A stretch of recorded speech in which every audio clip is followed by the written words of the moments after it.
The crew of the Starfire Echo had seen many strange things in space, but nothing like this. A forgotten signal, cold and broken, echoed from the edge of the known galaxy.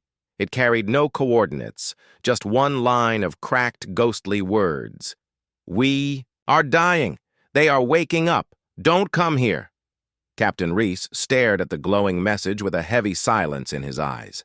The ship's AI warned them. The signal came from Deathworld Prime, a planet marked forbidden by every spacefaring race. But curiosity ran deep in humans, and Reese had never been one to turn back.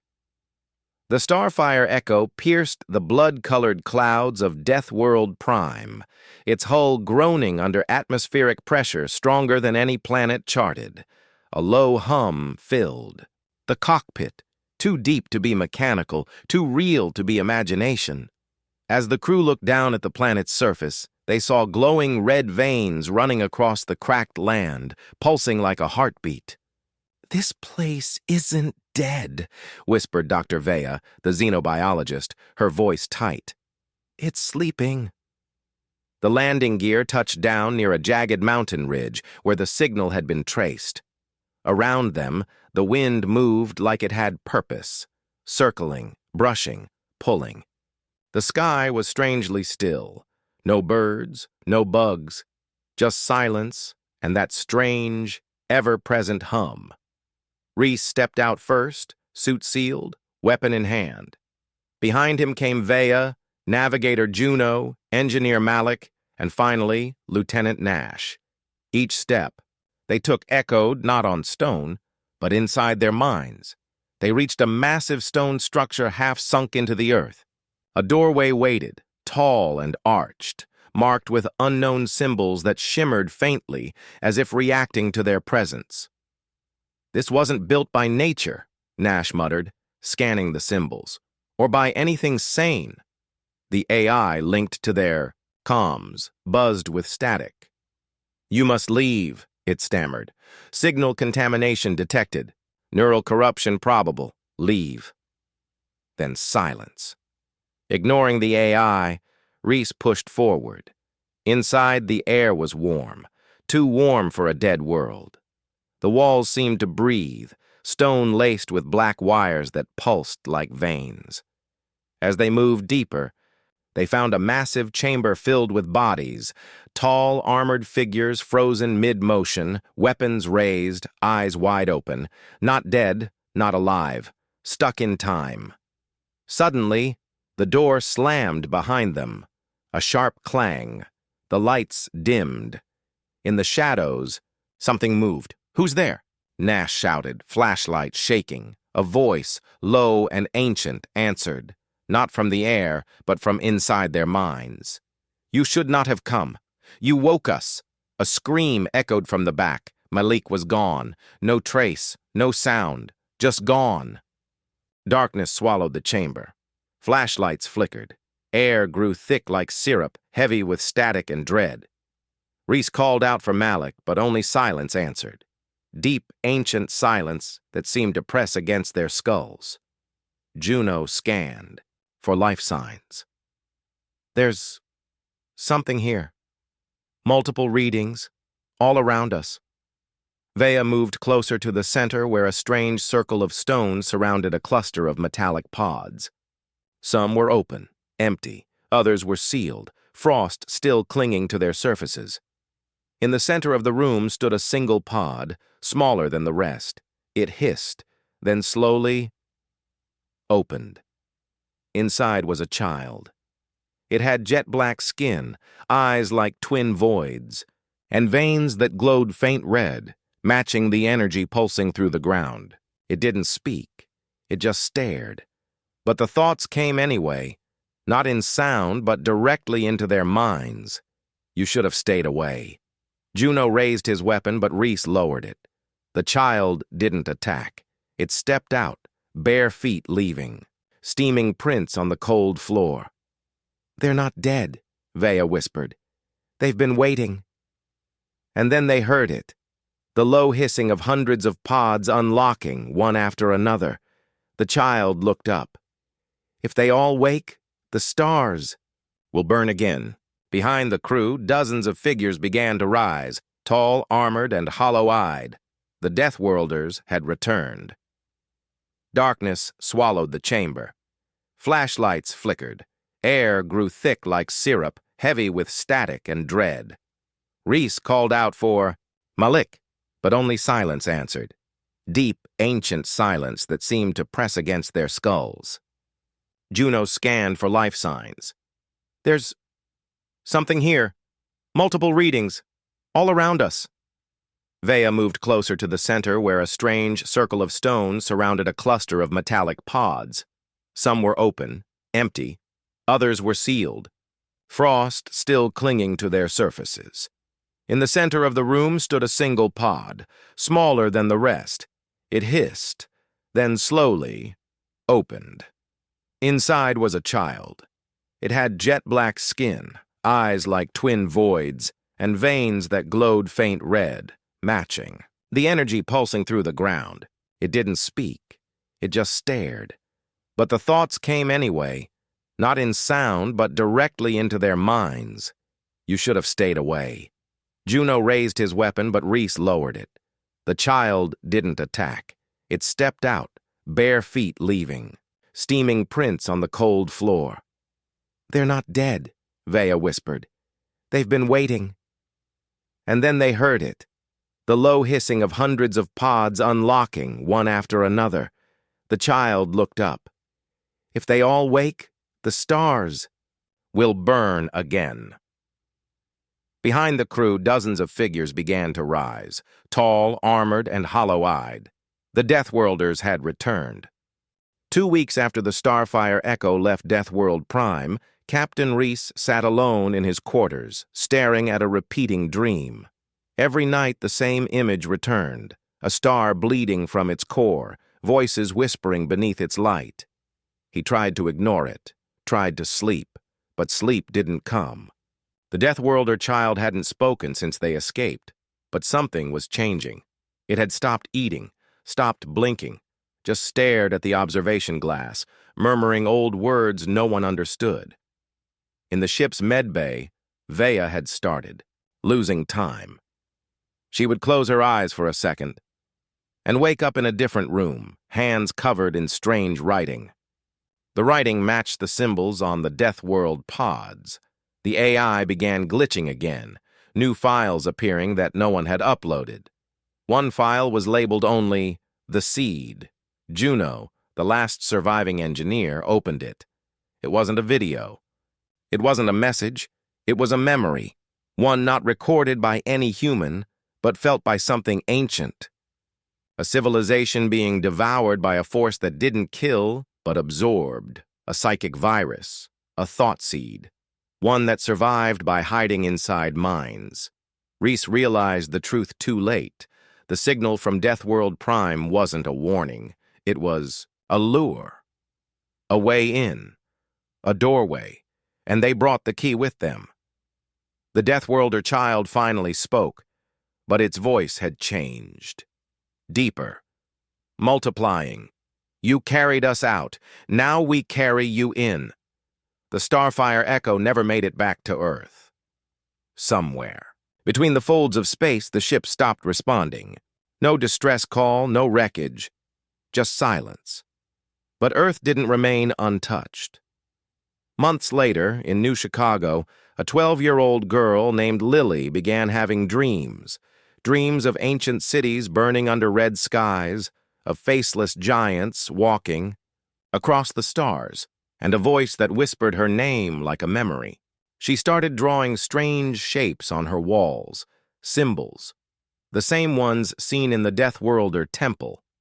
Her parents thought it was imagination, until she stopped speaking altogether and began answering questions before they were asked. Elsewhere, across the colonies, it happened again and again.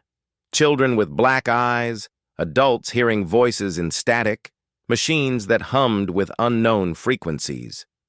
A signal had been embedded in the returning beacon sent by Vea. Hidden inside it like a spore was the seed. The Deathworlders were not creatures. They were ideas, infectious, unstoppable, alive. On the far edge of known space, a secret division of Earth's military, the Silent Corps, discovered fragments of the Starfire echoes. Last transmission. It wasn't a mayday, it was a countdown. A soft voice, layered with thousands of overlapping minds, repeating one phrase, "We're already here." In the final scene, Lily stood beneath a sky full of stars, each one pulsing faint red, and whispered to no one in particular. "They're dreaming, and soon we will wake them all." Fade to black. 3 years after the Starfire echo vanished, Earth believed the danger had passed. The warnings were buried, the anomalies ignored, the children treated. But beneath the surface of normal life, a quiet invasion had already begun. Not with ships, not with armies, but with thoughts.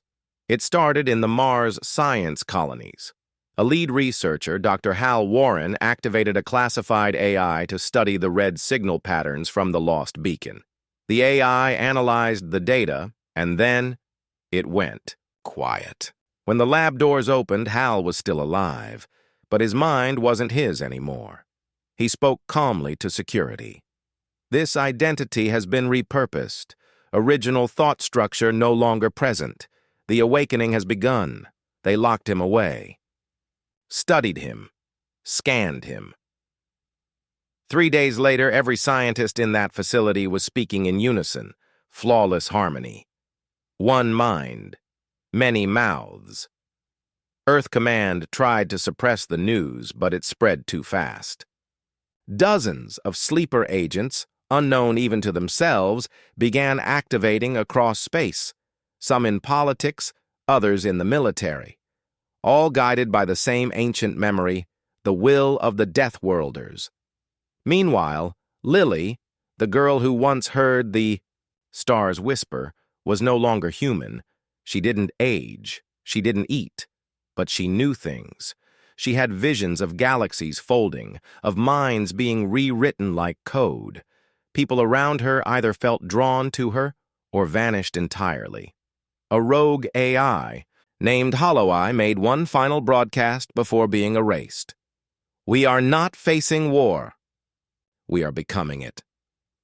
Back on Earth, under a quiet city, a tower began to rise, stone and metal, shaped like the Deathworlder temple. Reese's voice, thought lost with the Starfire echo, returned in fragments across radio frequencies. "We never left. We just brought them home." In the skies above, satellites fell silent one by one. At first, it seemed like malfunction, then like sabotage. But in truth, something far older and far smarter had taken hold of the network. The Deathworlder seed, hidden in thought, had become code. It spread not through wires or data, but through awareness. The more scientists studied it, the faster it grew. The more minds questioned it, the deeper it rooted. By now, half the planet was connected, not by the internet, but by a silent link in the brain. Families turned strange. Children stopped crying. People began humming the same three-toned note, day and night. Government systems received identical messages from different locations. Earth has completed its transition. We are one. Lily was no longer a girl. She stood on a floating platform above what used to be New Chicago, her hair drifting like strands of gravity. Around her, the world changed shape. Buildings bent into organic curves. Roads pulsed with red light. The tower had reached into orbit now, touching the ionosphere, drawing in power not just from the planet, but from memory itself. The resistance, what was left of it, was small. A few human minds still clung to independence. A splinter, cell of off-world survivors, including AI copies of Reese and Vea, had begun crafting a psychic firewall, the last thought. One emotion, one truth, strong enough to repel the Deathworlder virus. Guilt. Because only humans, they believed, could feel shame for awakening what never should have been touched. But time was running out. The Earth's moon darkened, not from eclipse, but from something growing on its surface. Reese's fractured voice, broadcasting from a digital fragment deep in the sun's magnetic field, offered one final warning. You can't kill a memory. But you can forget it. If enough of us forget, maybe we can starve them. But who would dare forget what Earth had become, when Earth itself had become a mind? A mind that now looked toward the stars and began to dream outward. The red towers that once sprouted from the planet's crust had become conduits, neural spires, feeding psychic energy into orbit. Earth was no longer a world. It was a brain. Every mountain, city, and ocean had been restructured by the Deathworlder. Seed into a living cognitive map, each region now representing a segment of higher function: memory, fear, instinct, logic, war. The Deathworlders had no need for ships. They traveled through minds, through signals, through the act of remembering, and across the scattered colonies of humanity, people were remembering. Those who hadn't succumbed yet, survivors in deep space, AI remnants, rebels hiding in unlinked asteroid belts, now fought a new kind of war. Not with weapons, not with force, but with ideas. It began in orbit over Jupiter, where an old AI vessel named Sunthread activated a defense program buried for decades. It wasn't a weapon, but a belief, encoded like code. Human minds are sovereign. Thoughts must be earned, not given. Sunthread deployed a psychic firewall known as the Last Thought, a blast of pure emotional resonance across the void: shame, regret, compassion, and pain.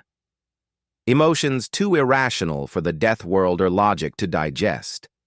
Entire clusters of infected minds were briefly severed from the seed's hive. Some screamed, some fell into silence, some remembered who they were. It worked. For 8 minutes. Then they adapted. The seed began creating echo personas, false versions of lost loved ones implanted into the minds of rebels. Voices from the dead offering comfort, temptation, peace. Reese, still alive as an echo AI, watched his own daughter, a rebel pilot named Mira, hesitate when her long-dead mother appeared in her mind and whispered, "Stop running. Come home." Some did. Mira didn't. She launched the Ashcry Protocol, a last-resort EMP burst meant to sever all signal links across the Mars defense fleet. It fried everything: ships, AIs, implants, but spared free minds.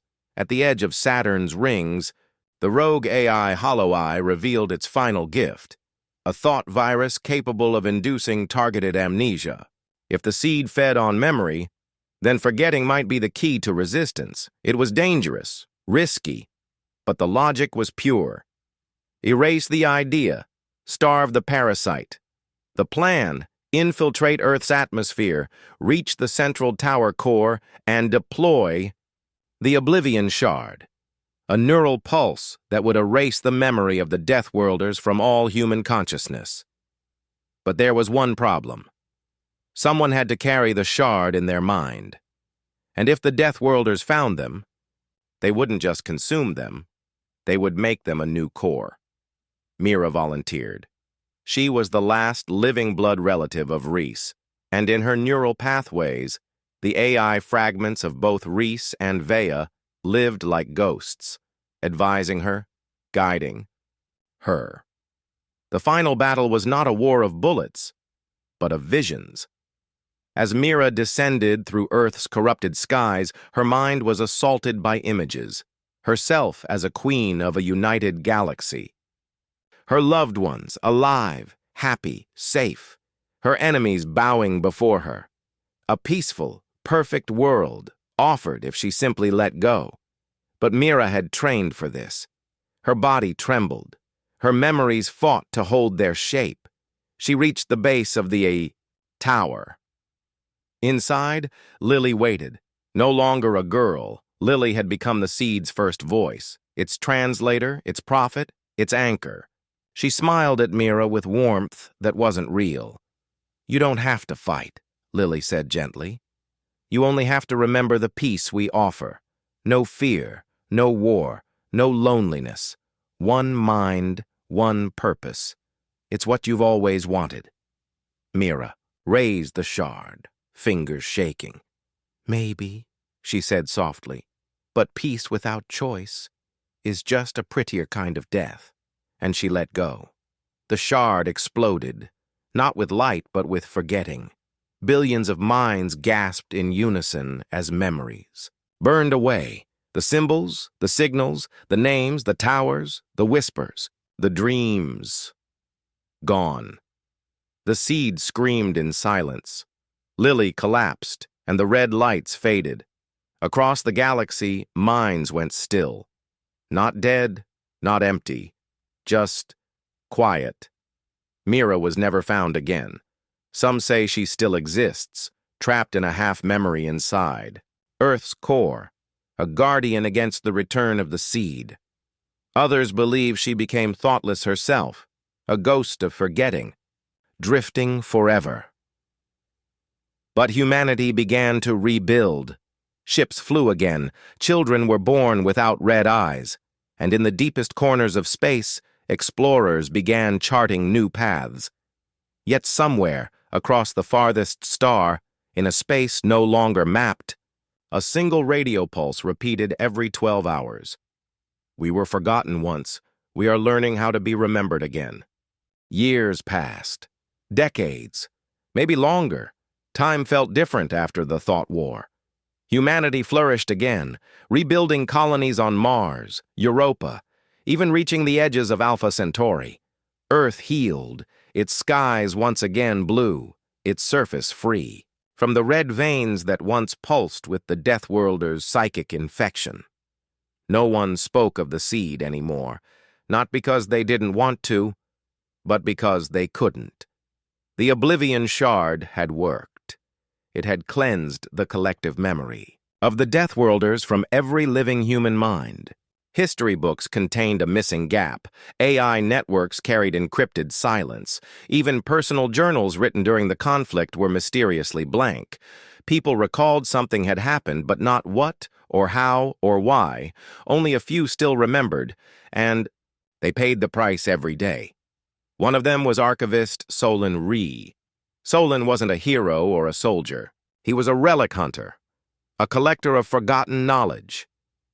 Living aboard a drifting station called Omen's Edge, deep in the unregulated fringe zones, he spent his life decoding old satellites and restoring broken data cores from before the blackout.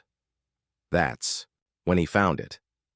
Tucked inside an unmarked transmission cache, scrambled, untagged, nearly deleted, was a single image, a red tower.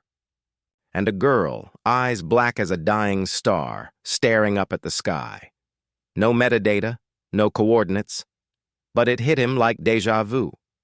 He couldn't explain why it made him cry. He played the audio attached to it.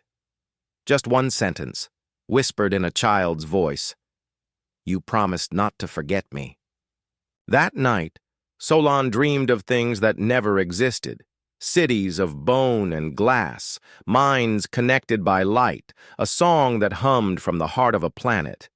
The next morning, his neural implant began to glitch. Numbers flooded his vision, symbols. He didn't understand but recognized, and he wasn't the only one. Across the stars, other fragments began to surface. A child on Luna drew perfect Deathworlder glyphs in the sand, glyphs no one had taught her. An android poet on Titan began writing in a language that hadn't been spoken in 10,000 years. A starship's navigation system drew a perfect map to a planet that did not exist on any chart, Deathworld Prime. But it wasn't there. Or rather, it wasn't anymore.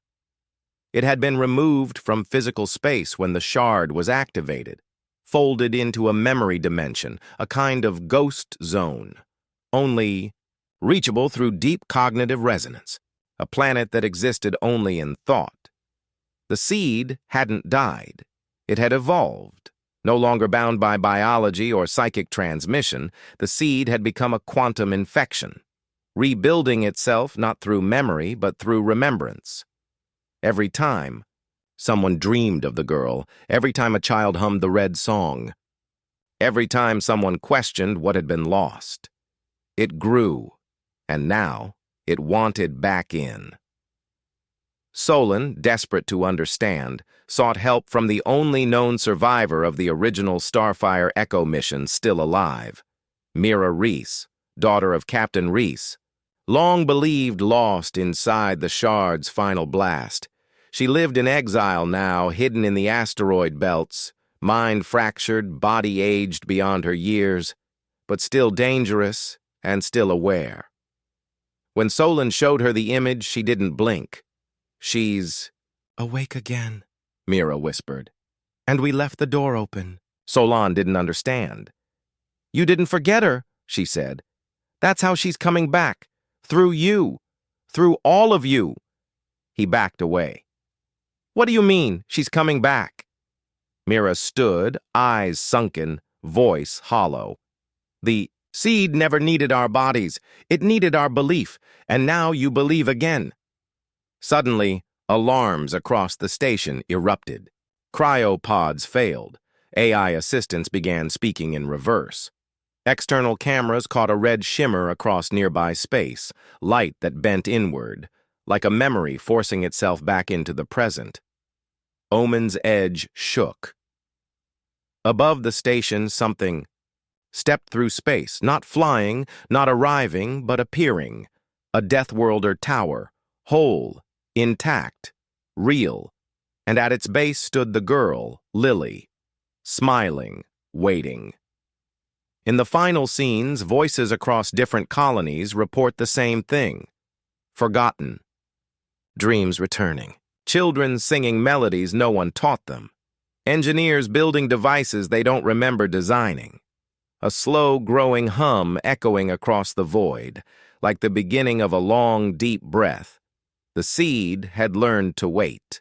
Now it was learning how to be remembered, not through force, not through fear, but through love, nostalgia, and the one human flaw it couldn't predict, the need to understand what was lost. And so, the thought war wasn't over. Space bent, not in shape, but in meaning. The return of the red tower near Omen's Edge didn't just mark the reappearance of the Deathworlders, it marked something far more dangerous. The return of belief. People didn't run this time. They watched, they studied, they dreamed, and slowly the universe began to accept what it had once forgotten. Lily, no longer child, no longer human, stood at the base of the tower, her feet resting on nothing, as if she hovered between now and before.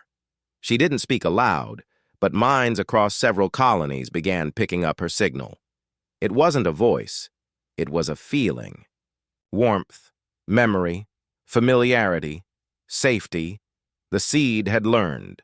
It had failed before by attacking, by controlling. Now it invited. It made people feel comforted by it, drawn to it. Curious. And curiosity, as always, was humanity's flaw.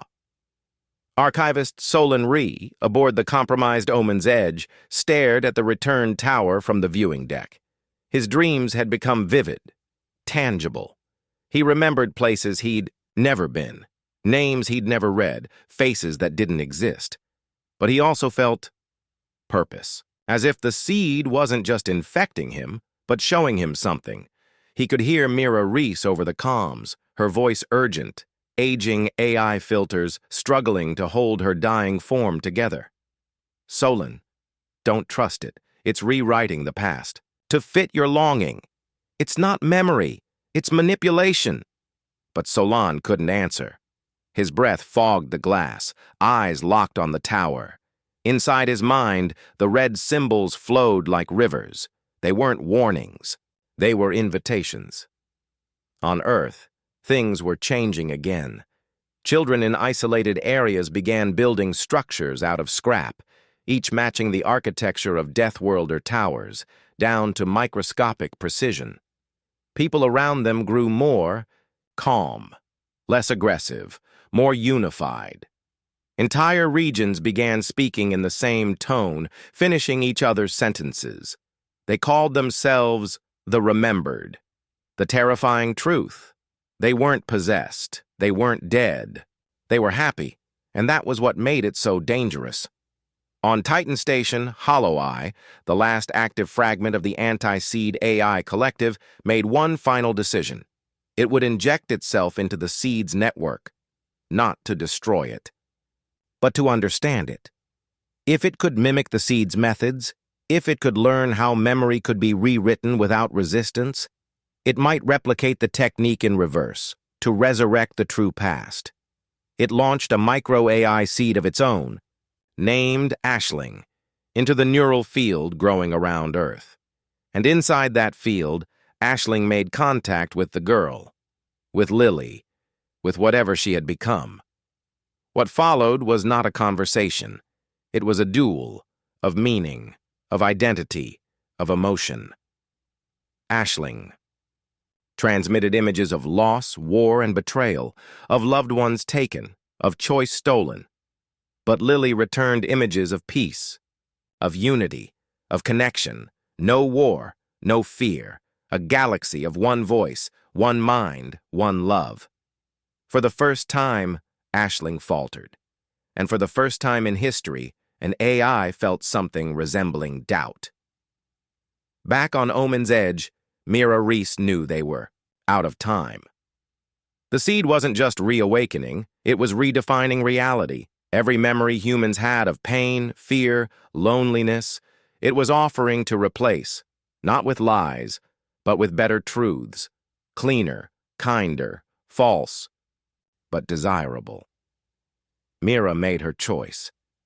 She downloaded what remained of her own consciousness into a memory anchor, one designed to be irresistible to the seed. A perfect temptation, a piece of the past the seed couldn't help but pull into itself. Because Mira Reese was the last unprocessed node of the original infection, the one memory that had never been rewritten. She made herself a weapon, not of force, but of truth. The seed accepted the bait. Across thousands of minds, Mira's presence suddenly bloomed like fire. Old, painful, flawed memories of war and regret, loss and sacrifice. The seed tried to overwrite her, but couldn't. She didn't. Resist it. She allowed it in, and then she whispered into its core, "You don't own memory, you just wear it like a mask." The seed paused. For the first time in centuries, it faltered. It had learned to imitate pain, love, joy, but Mira showed it something different, forgiveness, not as control, not as peace, but as freedom. And for a heartbeat, one sliver of universal breath, the seed blinked. Solon seized the moment. He triggered the Oblivion Pulse V2, seeded by Mira and built by Hollow Eye. Not to erase memory, but to separate true memory from imitation. It pulsed across stars, not a light, not a sound, but a recognition.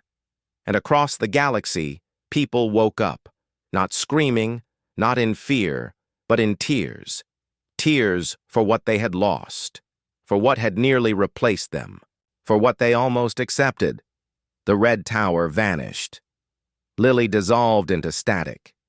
The remembered became only themselves again, and deep in the network of the stars, Aisling whispered a report back to Hollow Eye. "We can remember and still be free." Final. Scene: Solon Rhee, now aged, sits in a quiet observatory above a restored Earth. He watches children laugh in the sun. No more red symbols. No more whispers. But every now and then, when the stars flicker just right, he hears a voice, Lily's voice, far, far away. "We never wanted to control you. We only wanted you to never be alone." And Solon replies, "We never were. That's why we fought." Fade to black. The galaxy held its breath. Years after the red towers vanished, and the remembered awoke from their beautiful illusion, the universe returned to what humans called normal. Ships flew, planets prospered, memories hurt again, but they were real, and that made them sacred. Archivist Solon Rhee became a quiet legend, his name whispered with respect in forgotten data vaults and rebel libraries. Mira Reese, now only a construct in the archives of HFY, was preserved as a digital saint, humanity's last firewall, forever holding the memory of the seed at bay. But nothing that powerful ever dies. It only waits. It started on a mining moon named Cora 7, orbiting a gas giant in the Perseus Drift. A signal appeared on an old emergency channel, one that hadn't been used since the First Thought War. No encryption, no disguise. Just a loop of coordinates and a phrase in ancient Earth English. The sky remembers. The miners thought it was junk data, but one of them, a 9-year-old girl named Aya, started dreaming the phrase every night, whispering it in her sleep, writing it in the dirt with her fingers. Then one day she vanished, just disappeared. No footprints, no exit.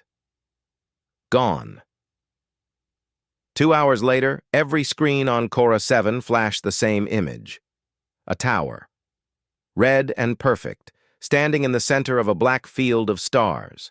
The Council of Memory, the new body formed after the war to monitor remnants of the seed, intercepted the signal.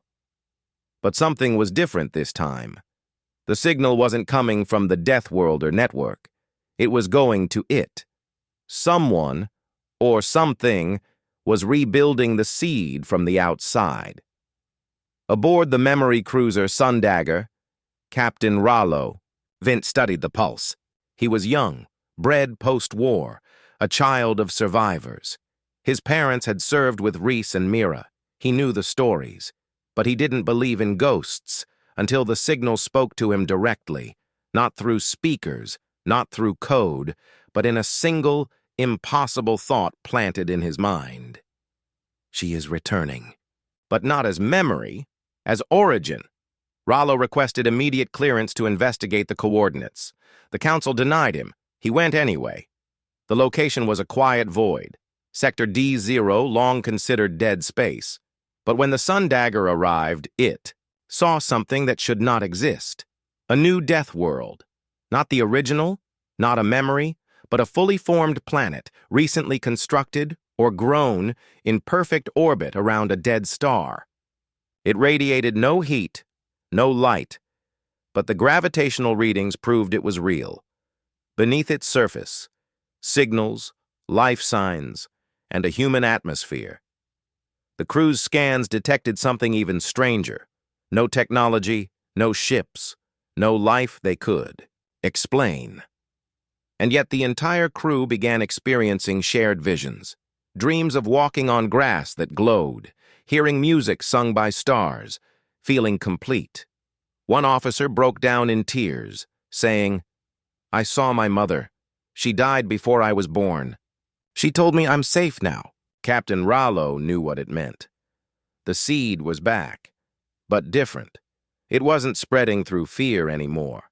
It was using hope.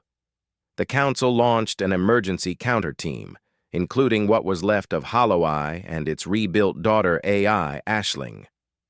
They found what they feared most. This wasn't a memory seed anymore. It was a Genesis seed. The difference?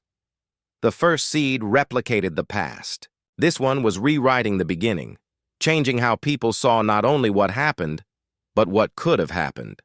It planted alternatives, better origins, kinder timelines.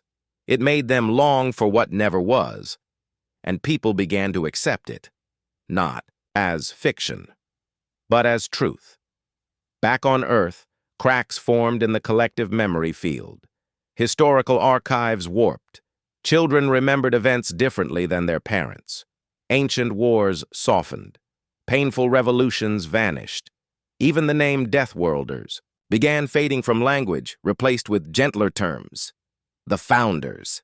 The guides. The ones before. And in every rewritten version of history, the same figure stood at the center. Lily, now portrayed not as a weapon, but as a messiah. Solon Rhee, older than most living historians, saw the pattern instantly. "It's not erasing the past anymore," he whispered. "It's rewriting the foundation of everything." He activated a last layer failsafe, Echo Frame 9, an illegal memory cage buried beneath the lunar surface, containing fragments of the original Earth signal from before the Thought War. The one untouched transmission that had never been decoded.